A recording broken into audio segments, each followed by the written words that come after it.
Sekolah yang tidak lagi membuat iklim anak-anak betah di sekolahnya. Kenapa anak-anak tidak betah di sekolahnya? Sekolahnya nggak ada toiletnya. Sekolahnya mau roboh. Gurunya tidak memiliki kualifikasi. Hubungan guru dengan murid diametral. Tidak holistik. Tidak lagi hubungan guru dan murid seperti kita alami dulu. Guru punya rasa hormat, murid-muridnya punya rasa segan, gurunya penuh cinta dan rasa sayang. Kegelisahan guru-guru hari ini adalah guru honorer gelisah dengan nasibnya. Materialisme pendidikan sangat luar biasa. Pendidikan diukur hanya jumlah 20% dari anggaran. Akhirnya perencanaan pendidikan mengejar target 20%. Isinya tidak dipertimbangkan, tidak ada cinta. Maka hari ini saya mengkritik para tokoh. Kenapa? Barak militer Anda ributkan, 10 triliun korupsi dalam pendidikan Anda diam 1000 bahasa. Ini perspektif. Karena untuk itu rasa cinta pada sebuah kebijakan itu harus masuk. Maka saya memahami Pak Prabowo dengan mengembangkan sekolah-sekolah Taruna Nusantara. Itu pendidikan penuh cinta, di mana pemimpin hadir dalam sistemnya, pemimpin hadir dalam tindakannya. Terbentuklah anak-anak yang hebat. Saya kan kemarin ke sana dan dari dulu saya tahu lulusan Taruna Nusantara bagus-bagus. Loh, bagi saya Taruna Nusantara tidak boleh hanya ada di Cimahi, tapi di seluruh sekolah di Jawa Barat harus memiliki Taruna Nusantara.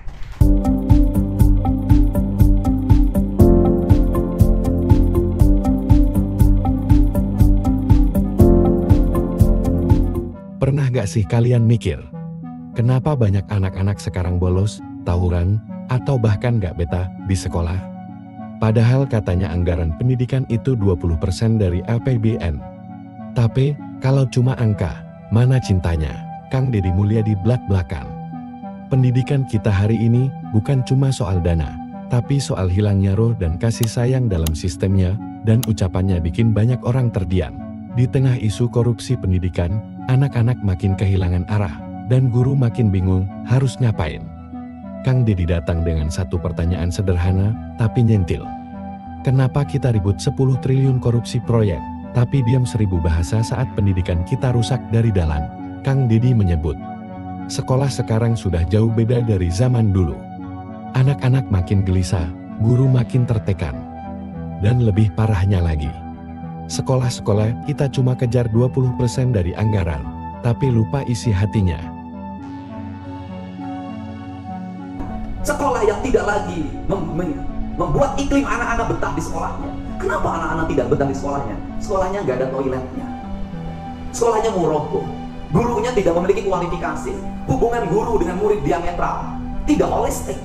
Tidak lagi hubungan guru dan murid seperti kita alami dulu.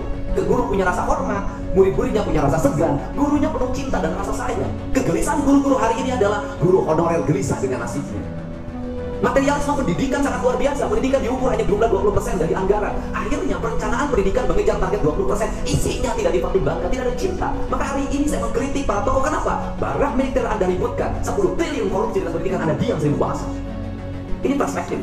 Karena untuk itu rasa cinta pada sebuah kebijakan itu harus masuk. Maka saya memahami Pak Prabowo dengan mengembangkan sekolah-sekolah Taruna Nusantara. Itu pendidikan penuh cinta, di mana pemimpin hadir dalam sistemnya, pemimpin hadir dalam tindakannya. Terbentuklah anak-anak yang hebat. Saya kan kemarin ke sana dan dari dulu saya tahu lulusan Taruna Nusantara bagus-bagus. Loh, bagi saya Taruna Nusantara tidak boleh hanya ada di Cimahi, tapi di seluruh sekolah di Jawa Barat harus memiliki Taruna Nusantara. Kenapa? Tantangan kita besar, Pak. Ideologi. Dari dulu pertanyaan saya adalah, ketika orang ngomong tentang ideologi Pancasila, mana sekolah-sekolah yang membentuk nasionalisme? Gak ada. Untuk itu ya sekarang sekolah dibangun dengan nalar nasionalisme. Kenapa? Karena gempuran ideologisasi baru dalam sebuah generasi yang tanpa asas, dalam sebuah generasi yang hilang terhadap sejarah masa lalunya, dalam sebuah generasi yang hilang terhadap ikatan biologis masa lalunya, apalagi ikatan ideologis. Maka harus ada ekosistem pendidikan yang menyadarkan mereka bahwa kamu adalah anak Indonesia. Maka Indonesia dalam perspektif negara, maka saya sebagai orang Jawa Barat adalah kamu adalah anak Sunda, anak Jawa Barat. Identitas Siliwangi, semangatmu adalah mau, dan dari situlah kamu harus menjadi mau-mau baru dan mau-mau yang siap ke depan menjadi raja di negeri. Ini perspektifnya. Karena ini perspektifnya, maka pemimpin harus berani mengambil tindakan. Tindakannya apa? Ketika orang tawuran, apakah kita hanya akan terus membiarkan? Ketika orang saling bunuh di jalanan, apakah hanya KUH pidana yang bisa menyelesaikan? Ketika anak-anak kita sudah kehilangan arah, apakah negara tidak akan hadir untuk menyelesaikan? Apa problemnya, Kang Deddy? Problemnya adalah saya punya data analisis yang kuat bahwa kekacauan identitas ekosistem pendidikan, kegalauan, itu terjadi berbanding terbalik dengan tahun 70-an. Hari ini anak-anak yang kehilangan arah, hari ini anak-anak yang tawuran, hari ini anak-anak yang mengkonsumsi mobil Legend sampai jam 4 pagi, rata-rata ekonominya menengah ke bawah.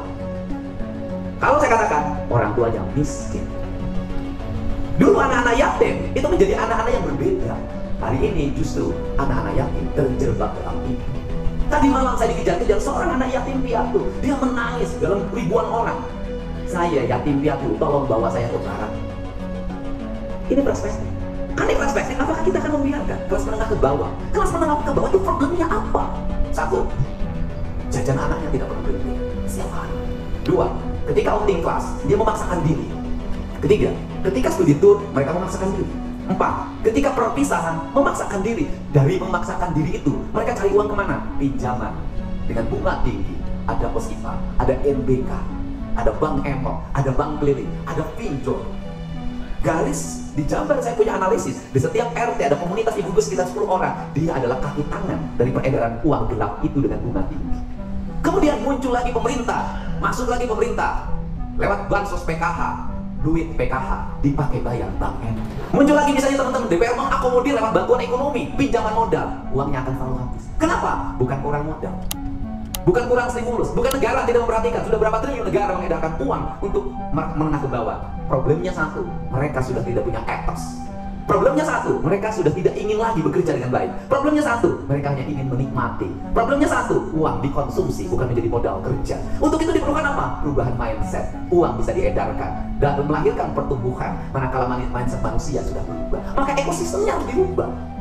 Maka saya lagi melakukan revolusi sebenarnya, mencoba menurunkan angka ketergantungan ini, membangun manusia yang kesadaran, mengurangi beban ekonomi. Maka perspektifnya kalau ingin membangun kesejahteraan rakyat, lakukan 4 hal. 1. Bebaskan mereka dari beban biaya pendidikan. 2. Bebaskan mereka dari beban biaya pengobatan. 3. Bebaskan mereka dari beban biaya listrik, seperti kalau mau dibebasin. Kemudian yang keempat, bebaskan mereka untuk mendapat jaminan hari tua yang memadai. Negara kan? Nah, lihat aja deh, katanya mau bangun sekolah, tapi toiletnya nggak ada. Mejanya rusak, guru honorer nasibnya nggak jelas. Hubungan guru dan murid udah nggak kayak dulu lagi. Yang saling hormat, saling sayang, saling percaya. Kata Kang Dede, pendidikan kita udah terlalu materialistis. Sekolah bukan lagi tempat anak-anak tumbuh dengan cinta, tapi tempat ngejar target, ngejar anggaran, ngejar citra. Dan ini bukan teori doang. Kang Dede turun langsung, ketemu murid, guru, bahkan anak-anak jalanan. Banyak dari mereka ngomong, mereka gak tahu kenapa sekolah itu penting. Solusinya, Kang Dede bilang, sekolah itu harus punya cinta. Dia bawa konsep sekolah Taruna Nusantara yang bukan cuma ngajarin disiplin, tapi juga kasih sayang. Bayangin deh, ada guru yang bener-bener jadi figur ayah buat anak-anak. Yang nyemangatin, yang negur, yang peduli. Kang Dede menyebut, anak-anak kita bukan sekadar butuh buku, tapi butuh belayan. Dia nyebut data dari 800 psikolog dan grafolog yang diajaknya langsung. Kesimpulannya, anak-anak di barak militer dapat hal yang selama ini hilang. Sentuhan seorang ayah, dibenerin kancing bajunya, disemangatin tiap pagi, ditegur dengan cinta. Dan buat mereka, itu lebih penting dari sekadar nilai rapor. Jadi wajar kalau kita tanya, sebenarnya yang rusak itu sistemnya, anggarannya, atau hatinya. Pendidikan, menurut Kang Dede, harus jadi ekosistem yang membentuk manusia. Bukan sekadar ngejar ranking, tapi ngebangun karakter. Dan itu cuma bisa kalau pemimpinnya berani hadir. Sobat semua, kalau pendidikan cuma angka, maka masa depan cuma statistik. Tapi kalau pendidikan diisi cinta, anak-anak kita tumbuh bukan cuma jadi pintar, tapi juga jadi manusia. Kata Kang Dede, bukan cuma bangun sekolah, tapi bangun jiwa. Kalau kalian setuju pendidikan harus punya cinta, klik like, share, dan subscribe ke channel ini. Biar lebih banyak orang sadar. Kalau perubahan gak harus nunggu nanti. Terima kasih sudah menonton. Sampai jumpa di video selanjutnya. Wassalamualaikum warahmatullahi wabarakatuh.